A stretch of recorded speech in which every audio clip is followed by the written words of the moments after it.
Hello, everyone. Thank you so much for joining us today for our Transfer PIQ overview webinar. Just a reminder that the session will be recorded, so if there's any slides you want to go back on or anything that you might have missed, just feel free to look at our YouTube page in the following weeks. That's going to be UC Davis Top at YouTube on YouTube. My name is David. I am a student outreach ambassador for the Transfer Opportunity Program at UC Davis undergraduate admissions. I'm a current fourth year student and I transferred in fall 2024. And let's get started. So today we'll be going over a general overview of the personal insight questions, what they are and what they're asking for. We will also be touching up on the additional comments section of the UC application. And after that, there will be some PIQ examples that we will go over. And throughout the webinar, we'll be giving tips on how to answer these PIQs. So now we're going to be going over an interview of what the personal insight questions are. The personal insight questions, or PIQs, are the written section of the UC application. Think of this as your opportunity to share additional and a more detailed information that cannot be found elsewhere in your UC app, including what circumstances or experiences have shaped your academic or personal experiences. The PIQs are your opportunity to tell your story in your own words. Your PIQs can assist the application readers in understanding the context of your personal, academic, and extracurricular accomplishments, while also providing further depth and detail. It is important to know that UC does not compare students. We are looking at your individual experiences and environment, both of which can be communicated through the PIQs. Please note that not all UC campuses consider PIQ responses as part of the transfer selection process. The campuses that do currently use the PIQ responses for transfer admission include UC Berkeley, UC Irvine, and UCLA. At the other UCs, including UC Davis, PIQs are used for scholarship consideration only, not for the selection process. Now let's talk logistics. Applicants must respond to a total of 4 questions. The first question is required for all transfer applicants. You can then choose which of the 3 additional 7 questions you respond to. All questions have equal value, so respond to the ones that are most relevant to you and your experiences. Please note that the UC application does not have tools to proof or format your responses. You should work on these on a separate document and then copy and paste them into your UC application once ready. Keep in mind that these are not essays. With only 350 words allowed per response, your PIQ responses should be direct and literal, focused on what information you are sharing in your responses, not the style of your writing. Readers will not be evaluating these like a writing sample. This is an important part of the UC application and the campus review. So be sure that you are taking your time and using the available resources to maximize this section. Finally, it's important that your PIQ responses help us to learn about you. Use I and my statements to ensure that your responses tie back to your experiences, thoughts, and accomplishment, not those of a friend or family. Now we're going to go over the required question of all transfer applicants. That is, please describe how you have prepared for your intended major, including your readiness to succeed in your upper division courses once you enroll at the university. Here are some things to consider. How did your interest in your major develop? Do you have any experience related to your major outside the classroom, such as volunteer work, internships, and employment, or participation in student organizations and activities? If you haven't had experience in the field, consider including experiences in the classroom. This may include working with faculty or doing research projects. And if you're applying to multiple campuses with different majors at each campus, think about approaching the topic from a broader perspective or find a common thread among the majors you've chosen. Remember that all campuses read the same responses. Students should ensure that they answer all the questions without focusing on one campus.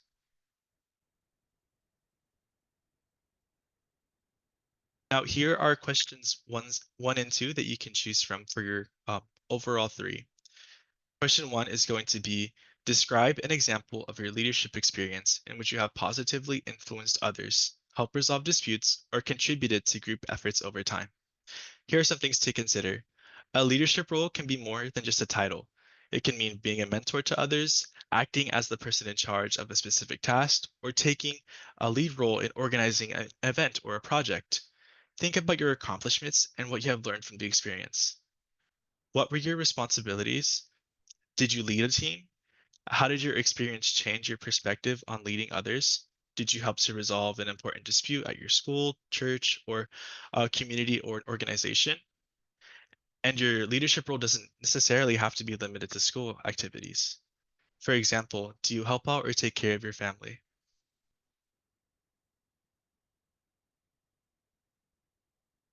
So, an effective strategy to answer this question was to pick one or two times in your life where you took a lead. Leadership can be expressed at home or at work, in the classroom, or in the community.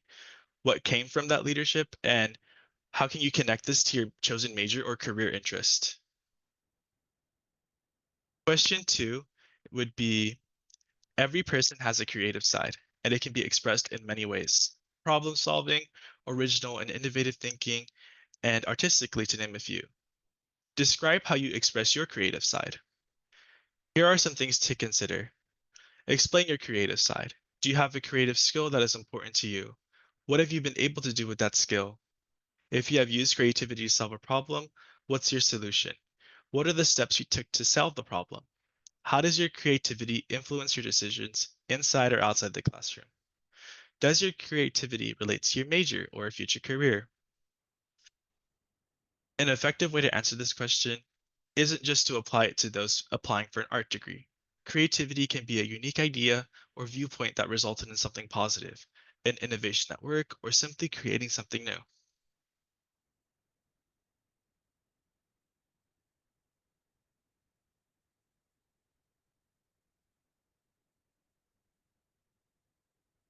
And then now we're going to go over questions 3 and 4 that you can choose from. Questions 3 is going to be, what would you say is your greatest talent or skill? How have you developed and demonstrated that talent over time? Here are some things to consider. If there's a talent or skill you're proud of, this is the time to share it. You don't necessarily have to have been recognized or received awards for your talent, although if you did and you want to talk about it, feel free to do so.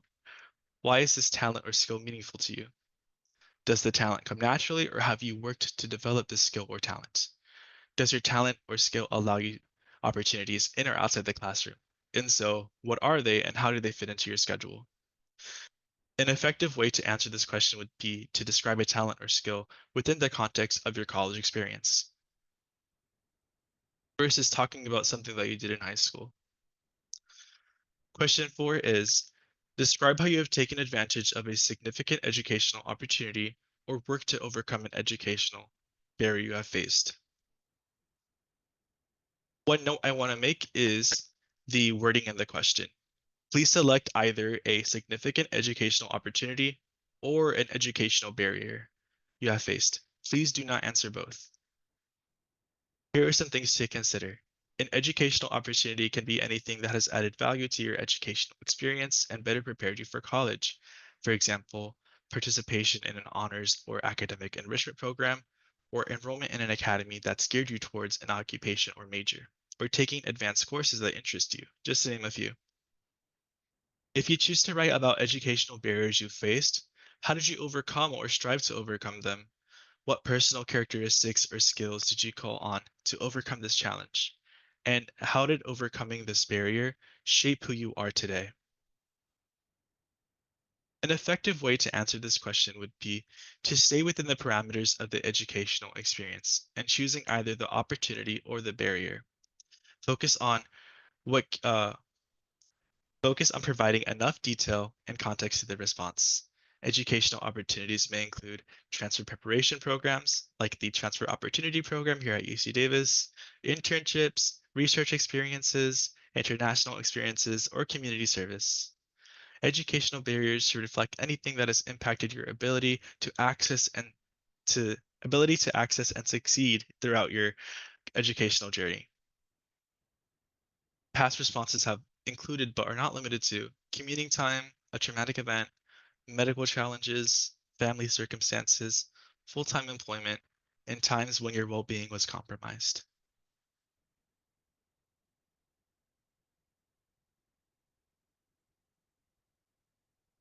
Question 5 is, describe the most significant challenge you have faced and the steps you have taken to overcome this challenge. How has this challenge affected your academic achievement? Here are some things to consider. A challenge can be personal or something that you faced in your community or school. Why was that challenge significant to you? This is a good opportunity to talk about any obstacles you faced and what you've learned from the experience. Did you have support from someone else or did you handle it alone? If you're currently working your way through the challenge, what are you doing now? And does this affect aspects of your life? For example, ask yourself, how has my life changed at home, at my school, with my friends, or with my family? An effective way to answer this question would be um, how and how and in what ways did encountering a challenge impact the transfer journey? How did it shape who the student is today?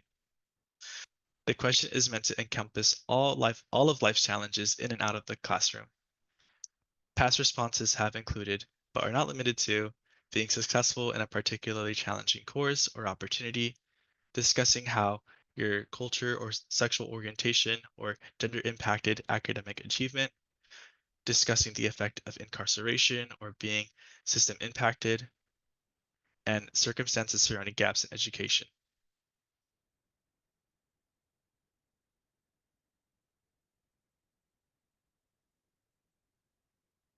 Question 6 is going to be, what have you done to make your school or community a better place? Here are some things to consider. Think of community as a term that can encompass a group, team, or place, like your high school, hometown, or home. You can define community as you see fit. Just make sure you talk about your role in that community. Was there a problem that you wanted to fix in your community? Why were you inspired to act? What did you learn from your effort? How did your actions benefit others, the wider community, or both? Did you work alone or with others to initiate change in your community? An effective way to answer this would to even consider the small changes because they can also make a big impact. Talking about what inspired you to act, and if it was a group effort, talk about your specific role.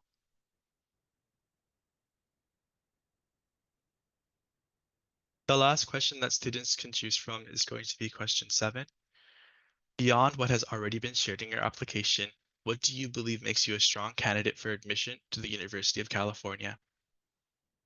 Some things to consider are if there's anything you want us to know about you, but you didn't find a question or place in the application to tell us. Now's your chance. What have you not shared with us that will highlight a skill, talent, challenge, or opportunity that you think will better help us to know you better? From your point of view, what do you feel makes you an excellent choice for UC? Don't be afraid to brag a little. An effective way to answer this question would to um, mention something that you haven't addressed yet to the university. Why are you looking forward to attending a UC school? Why UC and why now? What are you especially proud of, and um, what are you especially proud about that might not stand out in the application?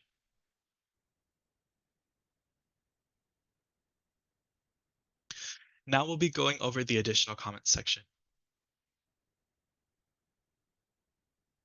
Unlike PIQs, additional comments are optional for the application process.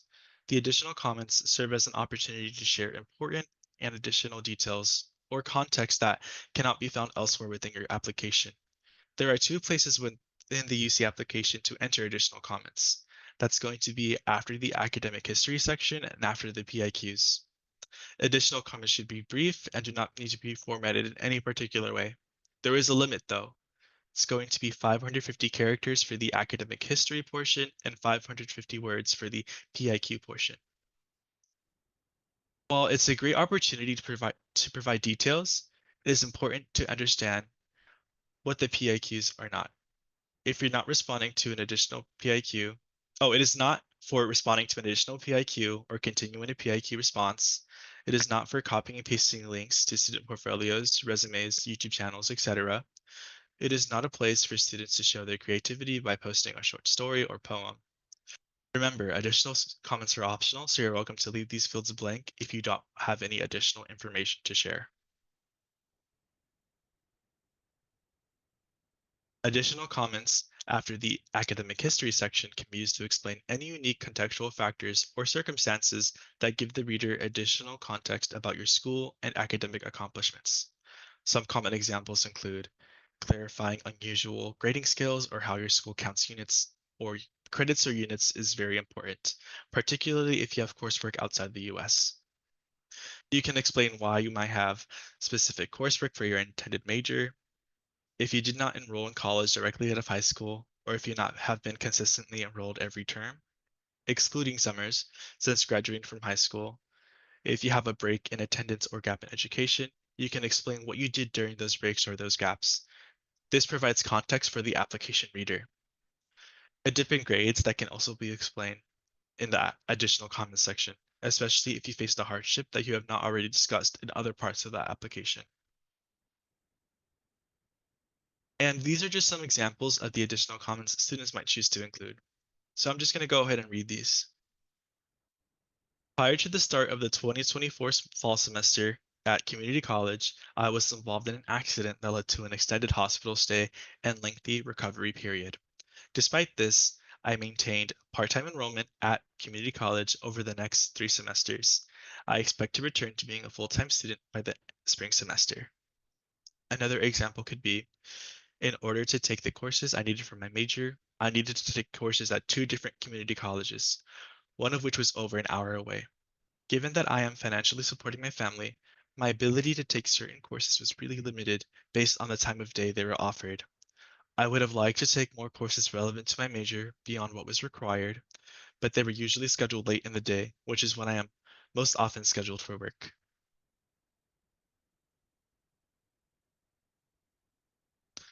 Additional comments after the PIQ section can be used to explain any unique contextual factors or circumstances that helps give the reader additional context about you, your application, and your accomplishments. Some common examples include changes in your family or financial circumstances, additional details about something mentioned only briefly in the application, or additional personal responsibilities or environmental factors. And then here are some examples of the additional comments that students might choose to use. I'm going to go ahead and read these. In spring of 2025, I was offered an internship at a local newspaper agency for the summer. I was really excited because I had spent a lot of time and effort to apply and was one of only 3 candidates selected out of more than 100. This was going to be a great opportunity to prepare for my career and get some real experience. However, as an intern, I'd be compensated with a small stipend, which ended up being less than what I expected and less than what I am making currently at my part-time job. Because I'm helping to support my parents, I wasn't able to take the pay cut and had to decline the internship. This was really disappointing, but I felt like I had to make a tough decision to do what's best for my family.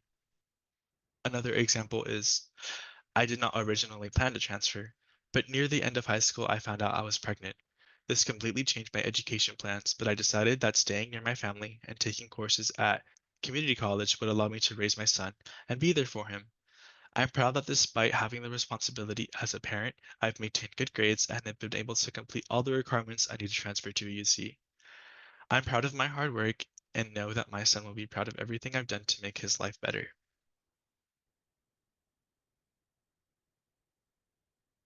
Okay, so now we'll be getting into the PIQ examples portion of the presentation, and we will be determining whether there was value added to the application or if it was a missed opportunity. I also wanted to say that these are real PIQs taken from applications. So this is the first example. It is addressing the required question, which is, please describe how you've prepared for your intended major, including your readiness to succeed in your upper division courses once you enroll at university. And I'm going to have Alejandra go ahead and read this example for us. All right. My journey back to college after 30 plus years is a circuitous one. When I first attended college, I was an undeclared major because I lacked focus.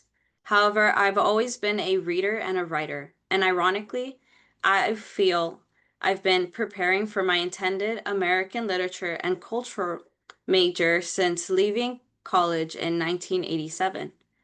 For several years, I explored the study of narratives in literature and media independently in fits and starts. I read more than usual. I went to plays. I watched a lot of television and films, and eventually I found a job at a vocational screenwriting school, which offered me free writing classes and where I found a writing partner. For the next decade, we learned how to break down stories using the fundamentals of story structure by writing TV spec scripts, film scripts, and plays. This self taught path was an invaluable experience in honing my writing and analytical skills. Then, as my interests evolved beyond TV and films, I realized that I needed an academic grounding in narratives, and it became clear that I wanted to return to a structured environment to continue my formal education, and specifically to transfer to a university if I was ever going to pursue my interests in a professional arena. Since returning to school at California Community College, I've consistently earned A's in my classes, including one full semester in which I earned a 4.0 GPA and made the dean's honors list. Additionally, I have earned an associate's degree in liberal arts, and by the time I transfer, I will have completed all of my major prep courses. This past summer, in addition to taking one of my major prep classes, I also took a short story class with a published author. The benefit of returning to the academic arena later in life is that today I am a student with the focus, discipline, and determination to not merely succeed in my upper division courses, but to graduate and achieve a future that includes writing and teaching. Thank you, Alejandra. Um, okay.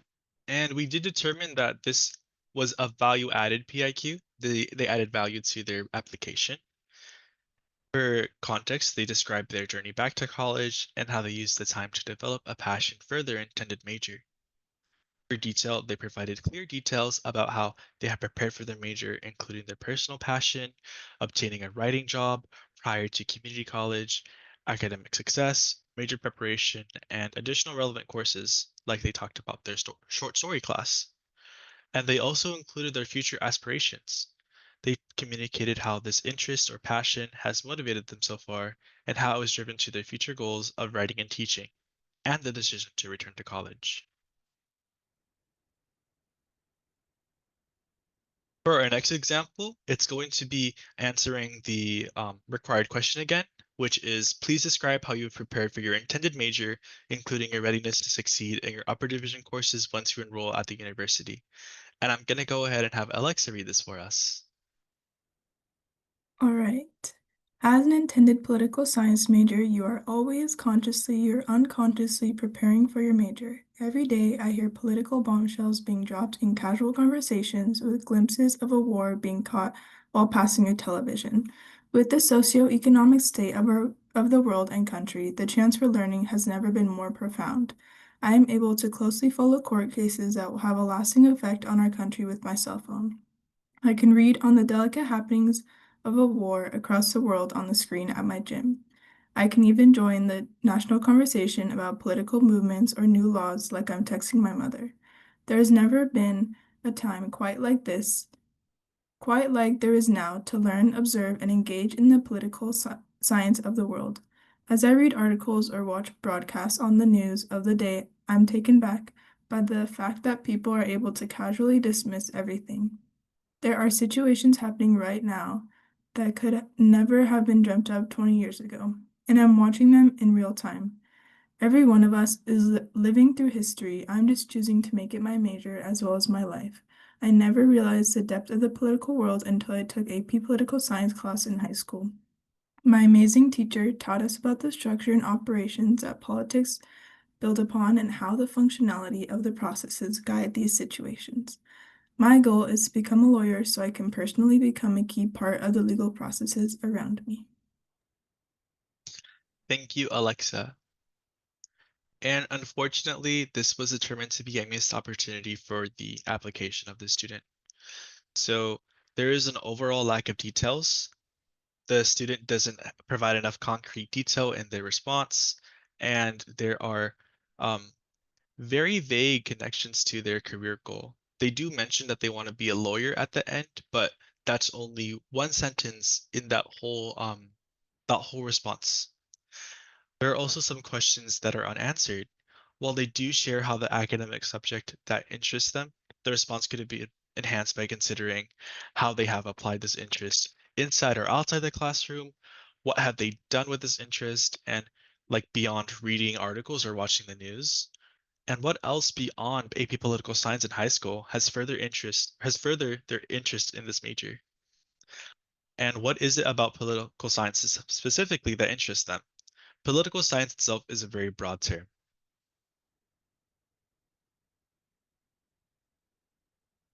And now we're going to read an example that is answering question 7.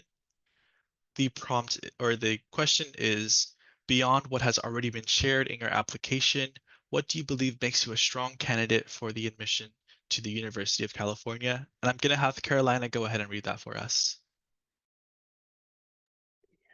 From a young age, I have been captivated by the unique opportunities and vibrant community that the University of California offers. Growing up, I often envisioned myself walking through the campus, engaging with passionate peers, and contributing to the dynamic environment that defines UC. This long-standing dream has fueled my academic ambitions and personal growth, making UC not just a choice, but a pivotal aspiration in my educational journey. My fascination with UC began when I first visited the campus during a family trip. The energy of the students, the commitment to innovation, and the sense of community resonated deeply with me. Since then, I have diligently pursued opportunities to align my interest with UC's values. Whether through advanced coursework, extracurricular activities, or community service, I have worked to cultivate the skills and mindset that reflect UC's mission. Beyond my academic achievements and extracurricular involvement, my dedication to environmentalism demonstrates a commitment to making a meaningful impact. These experiences have not only honed my abilities, but also reinforced my desire to contribute to UC's diverse and forward-thinking community.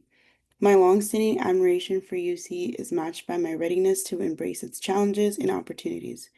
I'm eager to engage with the university's exceptional faculty, collaborate with like-minded peers, and contribute to the campus's rich tapestry of ideas and innovations.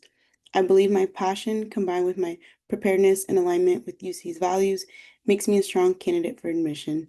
Attending the University of California has been a cherished dream of mine for years. I'm excited about the possibility of bringing my unique perspective and enthusiasm to UC, where I hope to grow both personally and academically and contribute to a community that I have admired for so long. Thank you, Carolina. And unfortunately, this was a missed opportunity for the student's application. They did not address the question. Overall, the student shared a lot about why they are interested in a UC, but not about what makes them stand out as an applicant. And then I'll read the question again. It is, beyond what has already been shared in your application, what do you believe makes you a strong candidate for admission to the University of California? As you're drafting your PIQs, just please make sure to reset to yourself as you're writing them, go over the question again and make sure you're directly answering it. And it was impersonal. This response was written almost entirely about the prestige of the University of California, not the applicant's experience, values, or potential. And then here is where we go into the style versus the context. This response demonstrates why context is more important than the style of your writing. While this response is very well written, it does not convey much, if any, concrete information about the applicant. And then a note, this PIQ response was generated using generative AI. And I would like to share a message from the admissions directors about this topic. We understand that many students are exploring or using artificial intelligence, AI tools, as they work on their personal insight questions. Below are some initial perspectives from our admissions directors on this topic. First, we acknowledge that AI tools may be useful in certain parts of the writing process, such as brainstorming, outlining, or helping students clarify and organize their thoughts. That said, it's important to remember the University of California Statement of Application Integrity, which states that all information must be complete, accurate, and reflect the applicant's own work and ideas. Submitting a response that relies heavily or entirely on AI-generated text could potentially violate this policy, especially if the writing doesn't reflect the student's independent thinking or is flagged for plagiarism. And then you can read the full statement here. I'll send it in the chat right now. More importantly, the value of the PIQ response comes from the student's authentic voice and personal experience. The most effective answers speak specifically to who the student is, what they've done, and how they think. No AI tool can truly replicate that. A generic 350-word essay about leadership, creativity, or resilience that lacks personal insight or specificity won't be as meaningful or compelling to an admissions reader. Finally, we encourage students to write in a natural, clear, and conversational style, similar to how they might speak during an interview. This approach not only makes the process more accessible, but also aligns with what readers are actually looking for. In fact, it may take longer to develop an effective prompt for your AI tool than it would to simply write a thoughtful, authentic response from scratch. Ironically, the same details a student would need to feed into an AI prompt are exactly what should be included in their final response. The bottom line is, if used thoughtfully, AI tools might assist in the early stages of the writing process, but students should ensure that their final PIQ responses are entirely their own in voice, substance, and reflection. Moving on, we have our final example. This is going to be answering question 5 of the PIQ responses. It's describe the most significant challenge you have faced and the steps you have taken to overcome this challenge. How has this challenge affected your academic achievement? And I'm going to go ahead and have Emily read this response for us. Thank you, David. All right. Albeit personal, my mother has struggled with alcohol addiction. I knew not the impact that such an addiction would have on me at 14 years old, but now, as a college student, I realize the mental and emotional challenges it presented. When we lost our home at the age of 16 due to my mother's alcoholism, my father and I moved to a city. My father had a significantly low credit score, and we were unable to rent even a one-bedroom apartment in the worst part of town. Without a job, yet thankfully with enough cash in his savings, we rented the cheapest motel room we could find. I remember going to enroll at the high school and being asked for an address and not being able to provide one. Shortly thereafter, seeing no other alternative, I opted to leave high school. Yet there was a passion burning somewhere deep inside me that I could not squelch. The passion was a desire to be great, and fueled by resilience in the face of such a challenge, I opted to study and earn my GED. Then I enrolled at community college near us. However, with the mental impacts of my mother's alcoholism becoming more apparent as time went on, paired with the often loneliness and feelings of inadequacy it would bring, I struggled academically and with feelings of insecurity. After what I consider now a lackluster first semester, I was placed on academic probation the next. When I saw the words academic probation on my transcript, I realized that I was letting my challenges get the best of me. So I made the decision to fight instead of giving up. Forgiving my mother and realizing everyone makes mistakes, I was able to move past the challenges the past presented me and began earning Dean's List and have ever since. Now, sometimes driving through the city to visit friends, I drive by the motel's dilapidated sign with its orange sun and blue waves signifying a very different reality lying inside its walls and realize how far I have come since then. Thank you, Emily. And it was determined that there is value added to the student's application with this response. They provided clear details about the challenge as well as the following impacts, such as living in a motel and having to drop out of high school because of that. They talked about their academic impacts. They focused on how the challenge impacted them academically and created barriers for success. And importantly, they talked about the growth that they went through. The applicant shares not just what the challenge was, but how it impacted them and how they grew from it. This student took the initiative to still pursue their GED and continue their education at community college. Even being on academic probation was not enough to deter them, and they have since maintained the dean's list. And that is it for the examples for today. Now we're just going to be going over some additional tips that you can use when you're filling out these PIQs. Please be sure to use your own natural voice and writing style. Write directly and literally. You're not being assessed based on your creative writing skills. write in stages and get feedback. That'd be at your transfer center or with your English professors. There is no right or wrong answer. We just want to get a better view of how you are as a student and how you are as a person. Avoid repeating information that has already been shared or repeating topics within your PIQ responses. And here is our PIQ worksheet. It has all of the information needed with all the questions, all the things to consider, and additional tips for every question that is required for the application. They're available in both English and Spanish. And thank you. Thank you so much for staying with us the whole time. Now we're going to open up the space for specifically just Q&A. Feel free to use the Q&A feature to ask any questions you have about the PIQs in general. Thank you.